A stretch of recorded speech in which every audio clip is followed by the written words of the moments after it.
Vamos a leer el Evangelio según San Juan en el capítulo 5, versículos 33 al 36.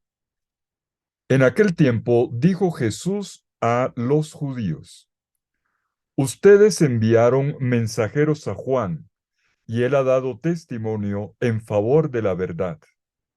No es que yo dependa del testimonio de un hombre. Si digo esto es para que ustedes se salven.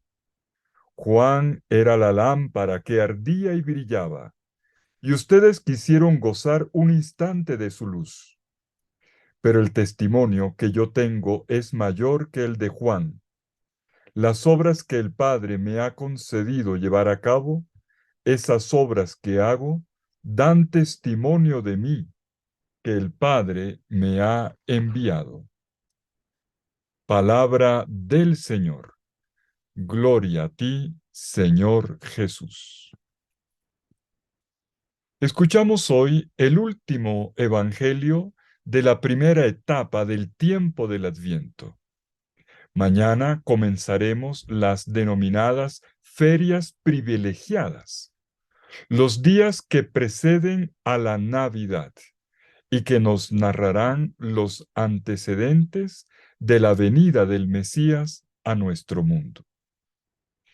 Cerramos esta etapa con el tema del testimonio. Al misterio de Jesús, la palabra hecha carne se accede por medio del testimonio de otros. Desde el prólogo del cuarto evangelio que leemos en esta ocasión, Juan Bautista había sido presentado como el primer testigo de Jesús. Es un título que es muy característico del Evangelio de Juan. Juan no lo llama tanto el Bautista, si bien lleva a cabo bautismos. Lo llama Juan el testigo. Dice el versículo 7 del capítulo 1 de Juan: Él vino como testigo para dar testimonio a favor de la luz. Es testigo de la luz porque viene de Dios. Su misión tiene origen divino. Pero no era él la luz. La luz era Jesucristo. Y ahora, en esta parte del Evangelio, en el capítulo 5 que estamos leyendo en esta ocasión, es Jesús quien consagra a Juan para siempre como su testigo. Él dice en el capítulo 5, versículo 33, Él ha dado testimonio de la verdad. Y en este Evangelio, la verdad es Jesús. Ahora bien, en el primer episodio de este Evangelio, también se había puesto en primer plano cómo se llevaba a cabo el testimonio de Juan.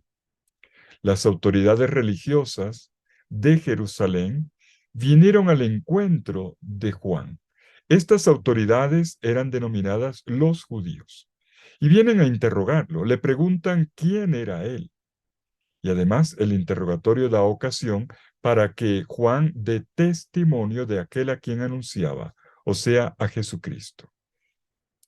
Y es maravilloso leer en el capítulo 1, versículos 19 al 21 de Juan, las respuestas que da el Bautista. Como él dice constantemente, no soy, no soy, no soy. Lo dice con fuerza y convicción, dejando todo el puesto central a la figura de Jesús. Ante la pregunta que le hacen, ¿tú quién eres?, Juan responde, yo no soy el Mesías. Confesó y no negó, yo no soy el Mesías. ¿Eres tú Elías? Que no lo soy. ¿Eres tú el profeta? No. Pues bien, ahora Jesús les recuerda a los judíos estas preguntas hechas por el Bautista. Ustedes han enviado mensajeros a Juan, y él ha dado testimonio de la verdad. Quiere decir, Juan siempre ha dado testimonio de que yo era el gran profeta, de que yo era el Mesías, de que yo era aquel a quien él anunciaba. Pero ahora, enseguida vemos cómo Jesús es obligado a afirmar que no recibe el testimonio de Juan Bautista, quien es un hombre, porque el testimonio definitivo lo recibe del Padre Dios. Dice en el versículo 34, pero yo no recibo el testimonio de hombre, sino que les digo esto para que se salven. Pero todavía se permite pronunciar un espléndido elogio de Juan el Bautista. Dice en el versículo 35, aquel, Juan, era la lámpara. Él era la lámpara que ardía y brillaba, y ustedes quisieron alegrarse por un momento con su luz. Atención, arder y brillar son dos verbos que constituyen y sintetizan la grandeza de Juan. Es una metáfora de gran alcance. Juan era la lámpara prometida por la Escritura y preparada para el Mesías. El término lámpara, en griego lignos, es el mismo que aparece en la versión griega del Antiguo Testamento, la Septuaginta, para referirse al candelabro del templo de Jerusalén. Y en Eclesiástico 48:1 se dice que el profeta Elías quemaba como antorcha, aun cuando aquí en Eclesiástico se dice antorcha, no propiamente lámpara. Pero ¿esto qué quiere decir? Cuando se dice Juan era la lámpara que ardía y brillaba, se afirman dos cosas. Uno, que Juan no era la luz, sino solo la lámpara que requería de ser encendida. La luz es Dios, Dios de Dios, luz de luz. La luz es Jesús. Dios es luz, una de las más bellas definiciones de Dios, como lo leemos en la primera carta de Juan 1:5. Pero en segundo lugar, aunque no era Él la luz, Él resplandecía en las tinieblas de la noche como guía para iluminar los pasos de quienes se encaminan hacia la única verdadera luz que es el Mesías. Si bien Jesús no tenía necesidad de testimonios humanos, como lo acababa de decir, para los judíos el testimonio de Juan permanece para siempre como válido y cargado de consecuencias. Al principio, dice Jesús, pasaron por un entusiasmo pasajero, gracias a la predicación de Juan, pero sin captar que él era la lámpara que hacía esperar y presagiar la luz plena. Dice Jesús, ustedes quisieron gozar solo un instante de su luz. ¿De qué gozo se trataba? El verbo escogido aquí para decir alegrarse, agaliao en griego, connota en el Antiguo Testamento esa dicha que es signo de la gratitud y la confianza en Dios cuando Él ha venido en auxilio de su pueblo. En este caso, expresa un gran júbilo por la salvación que se experimenta en Jesús. Y puesto que el gozo experimentado con Juan fue pasajero, viene ahora un testimonio que es mucho mayor: las obras que el Padre Dios le ha concedido realizar a su Hijo. Es lo que Jesús afirma enseguida, en el versículo 36. Pero yo tengo un testimonio mayor, un testimonio más grande y decisivo que el de Juan. Y este testimonio viene de las obras que el Padre le encargó realizar. Para quien viene leyendo de corrido el Evangelio de Juan, se trata de la transformación del agua en vino. Se trata de la curación del hijo del funcionario real. Se trata de la curación del paralítico en el estanque de Betesda. Y vendrían muchas más.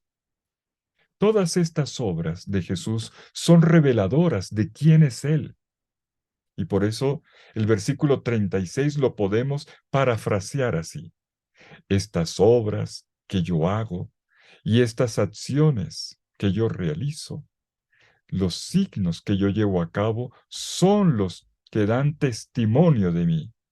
Son los que les aseguran que yo soy el enviado del Padre a este mundo para ustedes. En sustancia, Jesús dice que Él jamás se ha dado autoridad a sí mismo, que siempre la ha recibido. El testimonio lo recibe de aquello que él hace y de su actuar que es transparente. Él deja ver cómo su vocación y su misión le pertenecen al mismo Padre, Dios, quien le ha enviado. Estas palabras de Jesús son importantes, ¿saben? Porque ciertamente el testimonio de Juan ha tenido un profundo significado. Pero el testimonio por excelencia es el que Dios mismo cumple y que puede ser leído en las obras de la misión de Jesús. Cada una es como una gota del cielo. Este testimonio no se ha apagado. A través del Espíritu Santo ha resonado en cada acción de Jesús como voz del Padre en él, siempre en una profunda comunión que lo constituye, en el que da a conocer a Dios en él, porque Él es la palabra divina hecha carne. Y concluyamos. ¿Cuál puede ser la lección de esta enseñanza leída en el contexto del Adviento? Juan Bautista fue el primer testigo de Jesús. Es la primera parte del pasaje. Él lo esperó, se hizo su amigo, predicó al pueblo la conversión para recibirlo, lo reconoció en medio de los penitentes, lo señaló a los primeros discípulos. Juan no solo predicaba, él ardía en la palabra que pronunciaba. La suya no era una existencia insípida ni apagada, no. Su misma persona era un intenso rayo de luz radiante. Y mucha gente se acercó a Jesús gracias a esa luz que los encaminó, a esta lámpara que ardía y brillaba. Todavía mucha gente sigue encontrando a Jesús gracias a tantos bautistas que lo transparecen, que lo hacen vivo y presente con su testimonio. Porque la luz no se hizo para sí misma, sino para irradiarla. Quien se mira solo a sí mismo no ilumina.